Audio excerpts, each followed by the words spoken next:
Hey everyone, I hope all of you guys are doing good and staying safe. So at the end of the VPC section, I would like to give you guys a small homework, or you could also take it as an exercise, and you can practice this exercise to become more familiar in terms of the VPC related architectures and the concepts that we studied. So we have this use case for you where a company ABC would like to have a public private subnet kind of architecture for their application, where the public subnet would host their web server and the private subnet would host the database server. The company would also like to inspect the network traffic when the traffic comes into the VPC and goes outside of the VPC. The company would also like to see the logs for the same. The company also, for some regulatory as well as some compliance requirements, would like to enable VPC flow logs and store the internal network traffic and the external network traffic on the network interfaces in a storage service of AWS.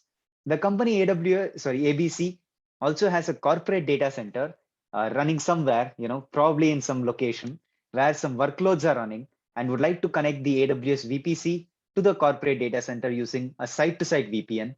The company ABC also has two other AWS accounts, which they treat as their higher environments, probably user acceptance test and production environment, which would also access the corporate data center to access some of the workloads over there.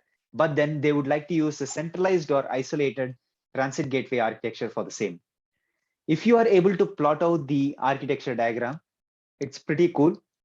If you're able to go ahead and visualize this right when I'm speaking this, it means that you have gone through all of the videos in a lot of detail and you have understood each and every concept. But just to break it down for you, so the first statement talks about a private public subnet architecture in your VPC. The second statement talks about having a network firewall into a separate firewall subnet, and then going ahead and enabling logs for your network firewall. The third statement talks about configuring VPC flow logs and storing it into S3 or CloudWatch logs. The fourth statement talks about your site-to-site VPN connection, but then since it also mentions that they have multiple higher environments, probably a UAT and a prod higher environments, which are two other AWS accounts, what I would suggest is to have a centralized transit gateway in a shared services account, and that centralized transit gateway in that shared services account would also be hosting the network firewall in the same account. And then you would have a site-to-site VPN connection over your transit gateway instead of the virtual private gateway. And then you would also go ahead and enable logs for your network firewall. You would enable VPC flow logs in your VPC.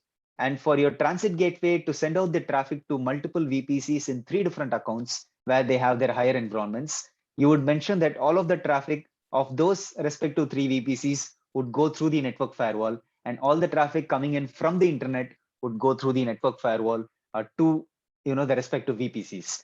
So in that way, I would like you to visualize this statement as an architecture diagram, which you can possibly implement in the future.